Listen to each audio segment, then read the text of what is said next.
Yan, so good afternoon guys. Dito tayo sa ating workshop. Ito yung na-release natin 3 weeks ago or almost a month ago. So 2014 na Ford Fiesta 1.5 top of the line.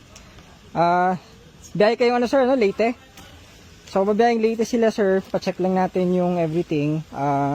Actually nabiyahe naman nila. Saan po kayo galing? Naik Cavite. So yan, check lang natin yung unit para long drive sila sa Sabado ata 26. So dito, syempre lahat yan, transmission, kita nyo mga napalitan natin, engine support, drive belt, mga cooling system, radiator, battery bago. So, pina-check lang ulit nila sir, galing pa silang Naik Cavite, 3 hours na biyahe, para sigurado, kasi babiyaheng Leyte. So, ayun, double check lang, and after nun, okay na.